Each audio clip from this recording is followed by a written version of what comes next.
Dostlar salam, здравствуйте. Rus dili asanlıqla öyrən kanalından hər kəsi salamlayıram. Yeni qoşulan izləyicilərimiz var, həm də çoxdur. Günü-gündən çoxalırsınız. Hər birinizə ayrı-ayrılıqda təşəkkürümü bildirirəm və demək istəyirəm ki, bəxtiniz çox gətirib ki, bu kanala rast gəlmisiniz. Gördüyünüz kimi bütün dərslər sizin üçün tamamilə ödənişsizdir. Buna görə də maksimal dərəcədə çalışın, faydalanın. Bundan əlavə dostlarınıza da göndərin ki, onlar da görsünlər, faydalansınlar və öz istəyinə çatsınlar. İndi başa salacağım dərs çox faydalı dərsdir. Siz məndən bu dərsi başa salmamı istəmişsiniz və mən sizə hazırlamışam. Bir tərəfdən çox çətin dərsdir, amma digər tərəfdən çox da faydalı dərsdir. Əgər siz bunu dərk etsəniz, sizə cümlə qurarkən asan da olacaq, həm də səhvlər etməyəcəksiniz. Gəlin başlayaq. Deməli, ismin hallanması, sklonение существительных. Siz məndən bunu istəmişsiniz, aylarla istəyirsiniz və mən axır ki, sizin üçün bu dərsi hazırlamağı uyğun bildim. Çünki əsas siz bilirsiniz ki, feilləri bilmək də vacibdir. İsimlərlə də bağlı olarkən, əlbəttə ki, biz feillə isimə sual veririk. İndi mən sizə bunları başa salacağım. Çətinliyi nədən ibarətdir? Biz əgər deyiriksə, baxın, hallanma, düzdür? Azərbaycan dilində bir cür var. Amma Rus dilində 3 cür hallanma var. Və bunlar nə ilə fərqlənir? Gördüyünüz kimi, birinci hallanmaya hansılar aiddir? Kişi cinsində və qadın cinsində olan isimlər A və ya ilə bitənlər. Adi halda əgər A ya ilə bitirlərsə, birinci hallanmaya aiddirlər. Və bunların öz şəkilçiləri var. İkinci hallanmaya aid olanların öz şəkilçiləri var. Üçüncü cür hallanmaya aid olanlar da özünə uyğun, belə deyək də, şəkilçilər qəbul edir. Deməli, belə deyək də, qruplara gəlin ayıraq. Birinci qrupa aiddirlər kişi və qadın cinsində olan isimlər, A-ya ilə bitənlər, ancaq A-ya ilə bitənlər. Burada siz bilirsiniz ki, qadın cinsində A-ya ilə bitirlər, düzdür. Amma kişi cinsində də var elə isimlər ki, ya ilə bitirlər. Siz bunları bilirsiniz. Əgər bilmirsinizsə, gəlin yadınıza salın. Ya ilə bitənlər hansıdırlar? Elə A ilə bitənlərdə. Papa, məsələn, papa. Siz bilirsiniz ki, papa, ata kişi cinsindədir və buna baxmayaraq da A ilə bitirlər. Onlar da bu birinci qrupa aid olacaqlar. Dядя, dayı, ya ilə bitsə də kişi cinsinə aiddirlər. Yenə də birinci qrupa aid olacaqlar. İkinci qrupa aid olanlar siz bildiniz. Deməli, kişi cinsində hansılar ki, saitlə bitmirlər, ancaq samitlə bitirlər. Və orta cinsdə də o, y ilə bitənlər. Ümumiyyətlə, orta cinsdə olan isimlər ikinci qrupa aid olacaqlar və ikinci qrupun şəkilçilərini qəbul edəcəklər. Üçüncü qrupada çox asandır. Əslində, sadəcə yumuşalıcı ilə bitirlərsə, deməli, onlara uyğun şəkilçilər qəbul edəcəklər. Maksimal dərəcədə asan dillə sizə başa salmaq istəyirəm ki, siz başa düşəsiniz və səhvlər etməyəsiniz. İnanıram ki, aydın oldu, çox da asan oldu sizin üçün. Gəlin, indi sözlərin özlərinə keçək. Deməli, siz bilirsiniz ki, Rus dilində 6 hal var. Elə ana dilimizdə olduğu kimi də. Deməli, hansılardır siz bilirsiniz? Именительный падеж, родительный падеж, дательный падеж, винительный падеж, творительный падеж, предложный. Əslində, bunlar sizin danışığınızda lazım olmayan sözlərdir. Baxın, bu padejlər ancaq və ancaq məktəbdə keçirlər.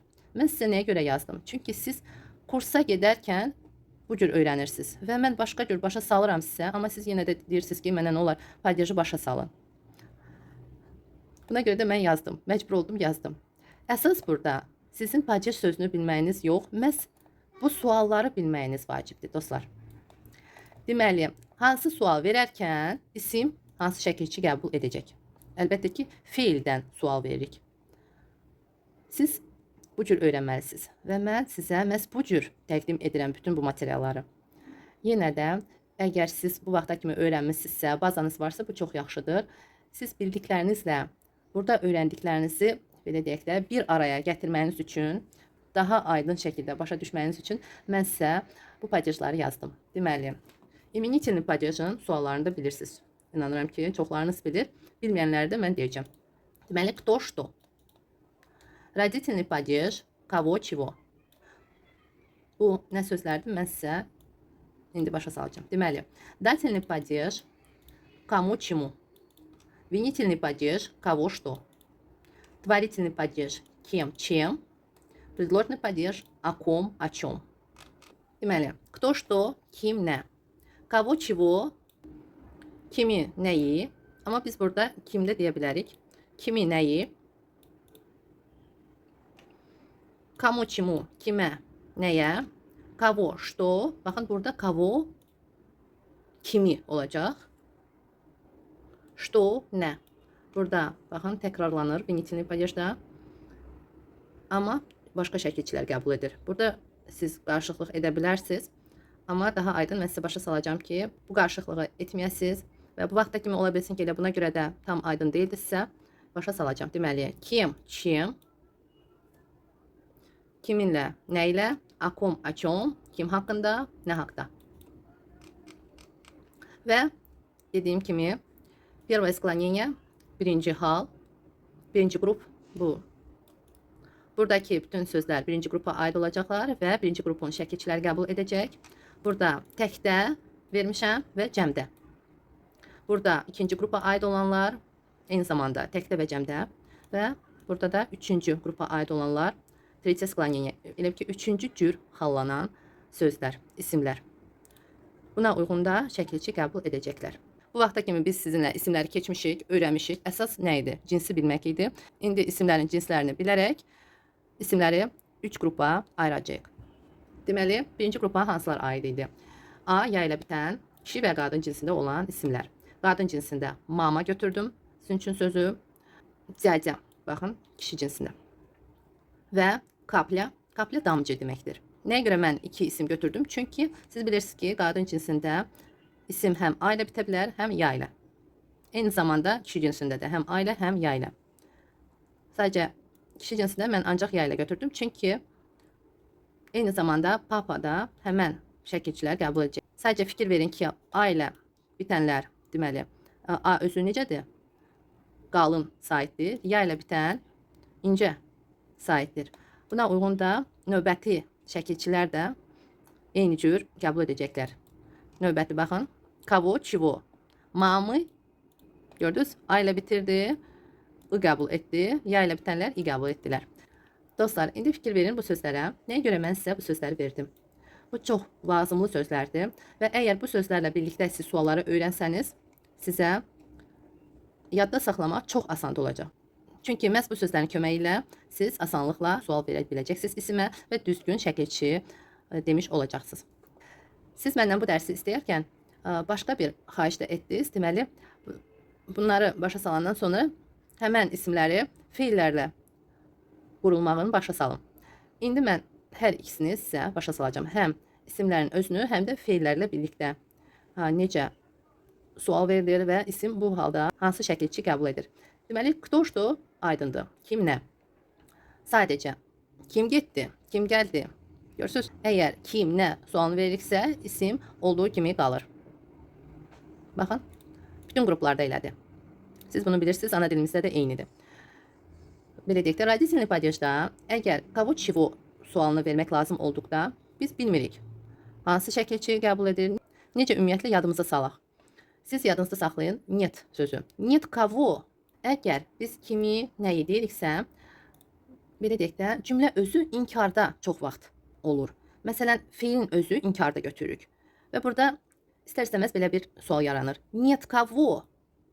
Или нет чего. Belə yadınızda saxlasaz daha yaxşı olar və daha tez bir zamanda siz cümlə qurmuş olacaqsınız. Deməli, нет kavo, kim yoxdur və yaxud nə yoxdur? Kim yoxdur? Və cavab veririk. Нет mamı. Anam yoxdur. Нет kapli, damcı yoxdur. Нет dяди, dayı yoxdur. Burada isimlər bu şəkilçiləri inkarda cümlə qurularkən qəbul edirlər. Нет kavo, нет чего. Siz belə bir suallar verdikdə isimlər bu şəkilçilər qəbul edəcəklər birinci qrupda. Bir məqamda var, istəyirəm sizə bunu başa salım. Deməli, biz dedik, əgər cümlə inkarda qurulursa, isimlər bu şəkilçilər qəbul edir. Amma təsdiq halında necə bəs? Deməli, təsdiq halında, dostlar, isimlər olduğu kimi qalacaq. İsimlər. Amma bu sözləri biz istifadə edə bilərik. Amma bu sözlər artıq isim olmayacaq. Necə? Soruşacaqsınız. Əgər biz есть sözündən istifadə etsək, təsdiq halında есть var deməkdir. Нет yox, есть var. Есть deyərkən də mütləq u hissəciyi istəyir u. У кого, у чего. Və burada isimdilər u artırılarkən bunlar artıq isim sayılmayacaqlar. Yəni artırım və sizə başa salım. Deməli, əgər biz dedik, təsdiq halında y sözündən işlədiksə isimlər, şəkilçilər dəyişməyəcək. Dostlar, dəyişməyəcək. Məsələn, у кого есть mama. Məsələn, у кого есть mama. Burada isim mamadır və mama olduğu kimi qalır, çəkilçi dəyişmir. Amma başqa bir fikirdə də biz deyirik. Əgər kiməsə, nəsə məxsusluğu bildirmək istəyiriksə, məsələn, bir sual verə bilərik. У кого есть очки? Məsələn, у кого есть очки? Очки isimdir, olduğu kimi qaldılar. Deməli, cəmdədirlər очки hər zaman. Və biz cavab veririk. У мамы. У мамы, у mama yox. У mama ola bilməz. Burada məxsusluq əgər bildirilirsə, o zaman təsdiq halında bu şəkilçilər olacaq. Amma isimdə yox. Yenə də deyirəm. Siz umama sözünü isim kimi qəbul edə bilərsiniz, amma burada isim deyil bu. Başqa rol oynayır. Məxsusluq bildirilir. Məxsusluq kiməsə aid olduğunu biz burada təyin edirik. Bu halda deməli bu sözlər bu şəkilçiləri qəbul edəcəklər. Təsdiq halında. Amma isim olduğu kimi qalacaq. Məsələn, у мамы есть yenə də olacaq очки. У мамы есть очки. У кого есть очки? У мамы есть очки. Başa düşdünüz dostlar? Deməli, təsdiq halında isimlər dəyişmir. Sadəcə bu sözlər, öncə isim olan sözlər başqa rolda ola bilərlər cümlədə və o rol məxsusluq roludur. Aidlik roludur. Kiməsə aiddir. Nəyisə məxsusdur. Məsələn, baxın, canlıda başa düşdük. У мамы, у дяди. У капли biraz uyğun deyil. Gəlin sizə başqa söz yazın. Məsələn, у кровати. Kravati yataqdır. У кровати. Burada baxırıq, deməli, kravat sözü adi halında yumşaldıcı ilə bitir. Baxın, burada sizə yazdım. Kravat. Və biz dedikdə у чего, məsələn, есть подъемный mexanizm. Nədə qaldırma mexanizmi var. Nədə? Və biz deyirik, cavab veririk. Baxırıq, kravat yumşaldıcı ilə bitir. Bu halda isim, öncəki isim, üçüncü qrupa aid olacaq və artıq fikir verin. Necə ki, bu isim özü üçüncü qrupa aiddir. Eyni şəkilçilərdə üçüncü qrupa aid olan şəkilçilər də qəbul etməlidirlər. Məxsusluq bildirsələr də yenə də üçüncü qrupun şəkilçilərini qəbul edəcəklər. У чего olacaq? У кровати. У кровати. Fikir verdiniz dostlar. Deməli, biz birinci baxırıq sözün özünə. Söz hansı qrupa aiddirsə, şəkilçiyə baxırıq, cinsinə baxırıq və əgər biz təsdiq halında deyiriksə, sözü və həmən söz artıq ismin özü deyil, olmasın, məxsusluq bildirirsə, yenə də burada fikir verirsiniz. Həmən söz öncə isim olub, hansı qrupa aiddir? Təyin edirik. Bu fikirdə biz dediyimiz halda bu şəkilçi qəbul edəcək. İsmin şəkilçini qəbul edəcək. Amma isim rolunda olmayacaq cümlədə. Deməli, у мамы есть, у дяди есть, у мамы есть цветы, у дяди есть машина. У кровати есть подъемный mexanizm. Bu sözlər öncə isim olublar. İsim rolundan çıxıb məxsusluq roluna keçiblər. Cümlədə məxsusluq rolu oynayırlar və buna baxmayaraq da ismin şəkilçilərini qəbul edəcəklər və mütləq və mütləq sözün önünə də u artırılacaq. Təsdiq halında. Bunları mən siləcəm. İnanıram ki, bu hissəsi aydın oldu. Deməli, kim, nə, isim dəyişmir heç bir qrupda. Kavo çivo dediğimiz halda kimi nəyi dedikdə, eyni zamanda da baxın, yadınızda saxlayın ki, biz kimi nəyi dediğimiz halda burada tərcüməsi Azərbaycan dilinə olacaq. Yenə də kim nə? Sadəcə inkarda olacaq. Deməli, kim yoxdur dediğiniz halda нет кто yox, нет kavo deyirik Rus dilində. Yadınızda saxlayın ki, bu kavo çivo Rus dilində belə deyək də kim nə fikrini də daşıyır. Başqa cür olduğu kimi. Amma burada kim yoxdur kimi biz bu fikirdə yadda saxlamalıyıq.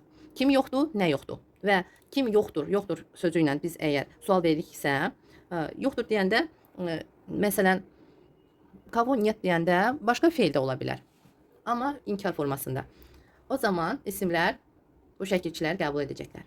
Növbəti hal datinli падеж.